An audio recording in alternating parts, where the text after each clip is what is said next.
सरकार जो है ना सिर्फ दलित बल्कि आदिवासी विरोधी भी है, स्थानीय, बेरोजगार, युवा, सबके विरोधी सरकार है। क्योंकि सरकार नहीं है, ये एक गिरोह है जो झारखंड के संपदाओं पर लूट करने का अधिकार ये होना चाहता है और साथ साथ अपने आप को इस गिरोह के माध्यम से झारखंड का हितैषी भी बनाए रखना चाहता है। जो अब मुझे लगता है कि आप जैसे पत्रकार और जितने भी है उससे इसके चेहरे को जो है जनता ने पर्दाफाश पाया है और जनता के सामने अब इसके पास कोई चालाकी अब शेष नहीं बची है। एक बच्चा अगर आत्महत्या कर लेता है तो उसका कारण वो जानना चाहता है। भाई इतना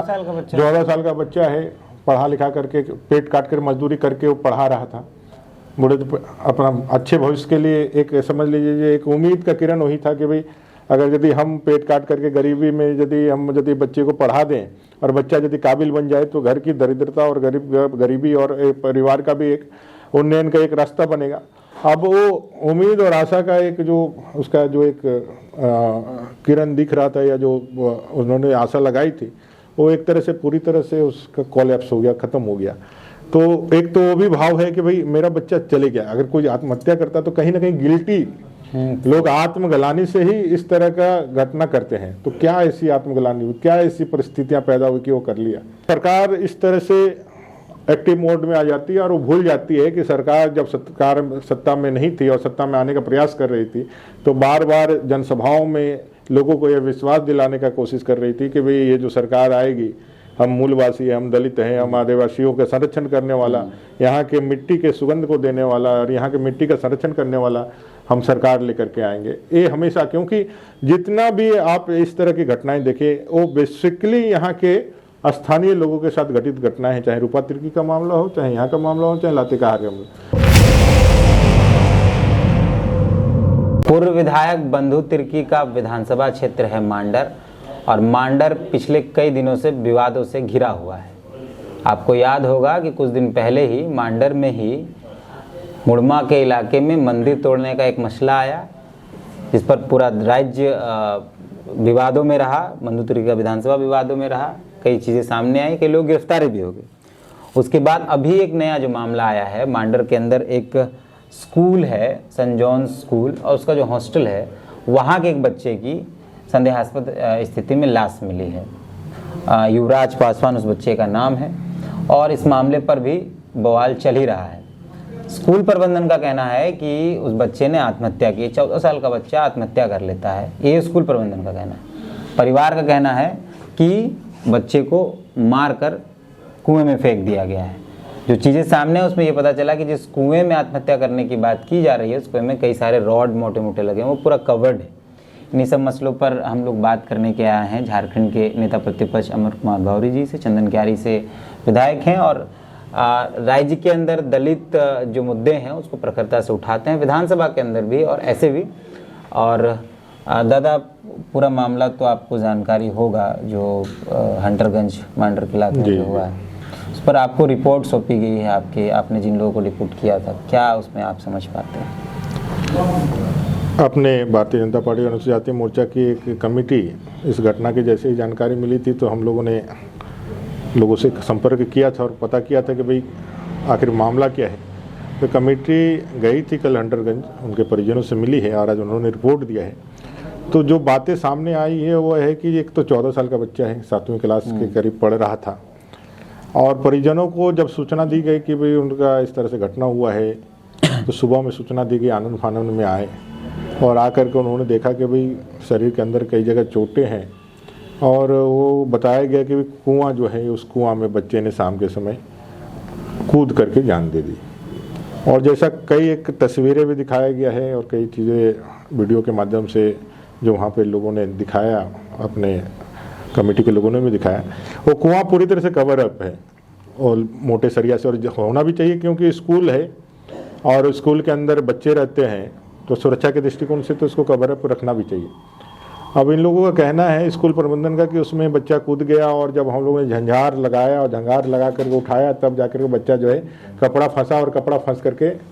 निकाला। अब झंझार लगाया, कपड़ा फंसा, कपड़ा से एक बच्चा को बाहर निकाला, फिर उन्होंने कब थाने को सूचना किया, कब वो हॉस्पिटल लेकर के गए, किस तरह से डेथ की घोषणा हुई,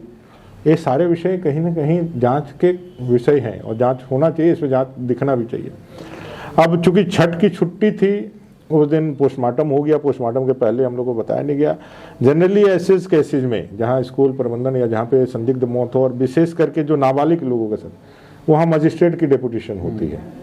ये अलग विषय है कि उस समय अपने मानसिक अवस्था में जो परिजन थे वो रहे नहीं होंगे और कोई यदि उनको बताया नहीं होगा। और जैसा मुझे बताया गया कि लगातार जिस तरह से स्कूल प्रबंधन और वहाँ जो लोग भी थे वो जिस तरह से दबाव बना रहे थे, प्रशासन जैसे दबाव बना रहा था और इसको एक नैसर्गिक आत्महत्या का मामला बता करके जिसको खारिज कर रहा था, इनके किसी भी बात को सही समय पे सही जगह बनाने का मौका नहीं रहा और इन सब का फ़ायदा उठाते हुए उसका पोस्टमार्टम कर दिया गया और फिर बच्चे का जो है वो दाह संस्कार भी करवा दिया गया। अब मुझे जो उनके परिजनों ने लिखित में भी दिया है, पता नहीं केस हुआ है कि नहीं हुआ है, मेरी जानकारी में नहीं है, हो सकता केस किया भी हो क्योंकि लिखित दिया है और इतना जब हल्ला हो रहा है। लेकिन जो वहाँ से एक सत्ताधारी दल के दबंग नेता का जो भूमिका पता चल रहा है, चाहे स्कूल प्रबंधन को बचाने के लिए या फिर जांच को थोड़ा सा प्रभावित करने के लिए स्थानीय प्रशासन पे दबाव बनाना हो, या फिर रिम्स के अंदर पोस्टमार्टम रिपोर्ट के लिए जो सूचनाएं आ रही है कि बाकायदा का एक फ़ोन जो है वो गए हैं सब जगह, तो ये दिखलाता है, ये शंका खड़ा करता है। और जो अपने जो परिवारजन है उसका जो इच्छा है या जो उसकी आकांक्षा है कि मेरा एक भविष्य, उसके परिवार का भविष्य इस तरह से चला गया है, तो इसकी सत्यता की कल मुझे मेरे पदाधिकारियों ने फ़ोन से बात कराई थी, तो उनके पिता का भी यही कहना था कि इसमें न्याय मिलना चाहिए। कैसे हुआ, क्या हुआ, जानने का अधिकार पूरे परिवार को है। एक बच्चा अगर आत्महत्या कर लेता है तो उसका कारण वो जानना चाहते हैं। भाई इतना 14 साल का बच्चा है, पढ़ा लिखा करके पेट काट कर मजदूरी करके वो पढ़ा रहा था, बड़े अपना अच्छे भविष्य के लिए एक समझ लीजिए एक उम्मीद का किरण वही था कि भाई अगर यदि हम पेट काट करके गरीबी में यदि बच्चे को पढ़ा दें और बच्चा यदि काबिल बन जाए तो घर की दरिद्रता और गरीबी और परिवार का भी एक उन्नयन का एक रास्ता बनेगा। अब वो उम्मीद और आशा का एक जो उसका जो एक किरण दिख रहा था या जो उन्होंने आशा लगाई थी वो एक तरह से पूरी तरह से उसका कोलैप्स हो गया, ख़त्म हो गया। तो एक तो वो भी भाव है कि भाई मेरा बच्चा चले गया। अगर कोई आत्महत्या करता तो कहीं ना कहीं गिल्टी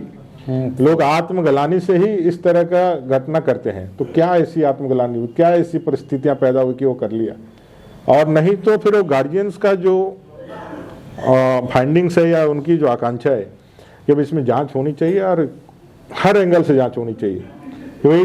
कैसे उसने आत्महत्या किया या फिर कैसे घटनाएं हुई। और पोस्टमार्टम सबसे बड़ा है भाई, प्रशासन को भी ये ध्यान में रख करके, चूंकि इस तरह की घटना होने में हम लोगों ने बराबर देखा है, कस्तूरबा के अंदर की घटना हुई है तो भाई हम लोगों ने मजिस्ट्रेट जांच के साथ ही ये तो निश्चित रूप से स्थानीय प्रशासन ने भी कहीं ना कहीं अब इस चीज़ को दरकिनार किया। अगर रूल में है तो इसको दरकिनार नहीं करना चाहिए था। आज यदि रूल में रहने के बाद या फिर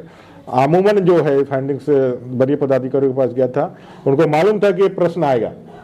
क्योंकि उनके पास तो एक्सपीरियंस है, सभी वरीय पदाधिकारियों के जहन में भी गया होगा, उनको मालूम था कि भी इस तरह के प्रश्न उठेंगे जो आज उठ रहे हैं। तो ऐसे में मजिस्ट्रेट के सामने यदि पोस्टमार्टम हो जाता तो फिर ये जो किंतु परंतु आकांक्षा जो हम लोग को शंका है उसका निवारण हो जाता है। लेकिन उन्होंने जो नहीं किया है पोस्टमार्टम मजिस्ट्रेट ऑर्डर करके, तो ये बलवती होता है कि कहीं पर कुछ है। और जो एक विषय बार बार निकल करके आ रहा है कि सत्ता के एक बड़े दबंग राजनेता जो है उनका दबाव बराबर है कि भाई इस चीज़ को किसी तरह से लिपापोती या किसी तरह से कर दें। और जिस तरह से लोग उनके परिवार से भी कांटेक्ट कर रहे हैं और चीज़ों को जब सक्रियता बढ़ी है तो लोगों को मैनेज करने का, तो कहीं ना कहीं इसमें लगता है कि कुछ ना कुछ बात है। तो मेरा प्रशासन से यही डिमांड है कि उच्च स्तरीय जांच हो और बाकायदा सारे पहलुओं को जांच करके अगर कोई दोषी है तो उसको किसी भी हालत में बख्शा नहीं जाए। और लोग निर्दोष है तो फंसना नहीं चाहिए, लेकिन एक फाइंडिंग्स निकाल करके आना चाहिए। कोई व्यक्ति, कोई बच्चा कैसे अपने आप को आत्महत्या के लिए अपने आप को आगे बढ़ा कर ले। हम लोग पिछले 4 सालों में इस सरकार में ये देख पाए हैं कि ऐसे जब भी कोई केसेस आए हैं जिसमें मौत संदिग्ध हो, उसमें ज़्यादातर पुलिस यह लग जाती है कि उसको आत्महत्या किसी भी हाल में पेश कर देना है। हत्या का परिवार आरोप लगाता रह जाता है। रूपा तिर्की वाला एक मसला इतना बड़ा रहा, फिर अभी एक लातेहार में घटना घटी है, लोहरदगा में घटी है, यहाँ घटी। हम लोग इसे बार बार देखेंगे जब इस तरीके की बातचीत पुलिस एकदम लग जाती है कि इसको किसी भी हाल में सुसाइड तय कर देना है। तो क्या लगता है कि आप एज ए नेता प्रतिपक्ष और खासकर दलित समुदाय से होने के नाते, क्योंकि बच्चा भी उसी समुदाय से, इस लड़ाई को सिर्फ इस रिपोर्ट तक रखेंगे या फिर विधानसभा के अंदर और या फिर और कहीं पे? नहीं, इसको तो अंजाम तक पहुंचाने के लिए हम लोग के पास जो भी वैधानिक अधिकार है, ताकत, उसको तो हम लोग लेकर के जाएंगे। हम लोगों ने एससी आयोग को भी बाकायदा इसके लिए निर्देश मैंने कहा है कि भाई सबको वहाँ से आयोग का भी एक जो है वहाँ भेज दीजिए, आयोग भी इस पे संज्ञान ले और ये देखे। और इवन क्या है कि जो बाल जो आयोग है उसको भी भेज दे। भाई चूक तो हुई है सरकार से, और आपने सही कहा कि भाई जो भी इस तरह की घटनाएं होती हैं जहां सरकार का इन्वॉल्वमेंट नजर आता है, खराब हो, या फिर कहीं जहां जो उनका वोट बैंक है, उनका जो है जो बड़े लोग हैं उनका कहीं इश्यूज या कहीं उनका जो अपना जो है वो फंसने वाला हो, उनके जो लाभ या उनका जो गर्दन कहीं बज रहा है, तो सरकार इस तरह से एक्टिव मोड में आ जाती है और वो भूल जाती है कि सरकार जब सत्ता में नहीं थी और सत्ता में आने का प्रयास कर रही थी तो बार बार जनसभाओं में लोगों को यह विश्वास दिलाने का कोशिश कर रही थी कि भाई ये जो सरकार आएगी, हम मूलवासी हैं, हम दलित हैं, हम आदिवासियों का संरक्षण करने वाला, यहाँ के मिट्टी के सुगंध को देने वाला और यहाँ के मिट्टी का संरक्षण करने वाला हम सरकार लेकर के आएंगे। ये हमेशा, क्योंकि जितना भी आप इस तरह की घटनाएं देखें वो बेसिकली यहाँ के स्थानीय लोगों के साथ घटित घटनाएं हैं, चाहे रूपा तिर्की का मामला हो, चाहे यहाँ का मामला हो, चाहे लातेहार का मामला। सबसे ज्यादा यदि रूबिका पहाड़िया का हत्या का मामला हो, कितने भी मामले यहाँ से संजोग प्रधान का हत्या किया हुआ, कई एक मामले रघुपासी से लेकर के हमारा जो है वो भूखल घासी तक का जितना भी मामला हम लोगों ने उठाया, सब में ऐसे ही स्थानीय लोग हैं। लेकिन सरकार जो है वो अपने आप को उस ढंग से, जब चुनाव के पहले जिस ढंग से लोगों को आश्वस्त की थी, उस ढंग से अपने आप को नहीं प्रस्तुत करती है और कहीं ना कहीं ये सारी चीजें सरकार को कटघरे में या सरकार के मंशा पे प्रश्न। एससी आयोग भी नहीं है, हाँ। तो कहाँ ये मसले उठेंगे? नहीं, अब मैंने केंद्रीय एससी आयोग के लिए कहा है। अब एससी आयोग तो इतने सालों के बाद, 14 साल के बाद तो हम लोग के गवर्नमेंट में हम लोगों ने उसका गठन किया, फिर उसमें उनका जो है अध्यक्ष की घोषणा करी। अभी उसका कार्यकाल खत्म हो गया है, नया कार्यकाल देने के लिए भी मंत्री भी नहीं किए। एससी वैधानिक रूप से और टेक्निकल रूप से तो पूरी तरह से एससी का कोई रिप्रेजेंटेशन सरकार में नहीं है। ये तो नेता प्रतिपक्ष का दायित्व भारतीय जनता पार्टी ने दिया है, तो वैधानिक रूप से आप देखेंगे तो भाई चीजें जो है तो लड़ने के लिए उसमें करना पड़ेगा। तो कुल मिलाकर के सब अगर देखें तो ये सरकार जो है ना सिर्फ दलित बल्कि आदिवासी विरोधी भी है, स्थानीय, बेरोजगार, युवा, सबके विरोधी सरकार है। क्योंकि सरकार नहीं है, ये एक गिरोह है जो झारखंड के संपदाओं पर लूट करने का अधिकार ये होना चाहता है और साथ साथ अपने आप को इस गिरोह के माध्यम से झारखंड का हितैषी भी बनाए रखना चाहता है। जो अब मुझे लगता है कि आप जैसे पत्रकार और जितने भी है उससे इसके चेहरे को जो है जनता ने पर्दाफाश पाया है और जनता के सामने अब इसके पास कोई चालाकी अब शेष नहीं बची है।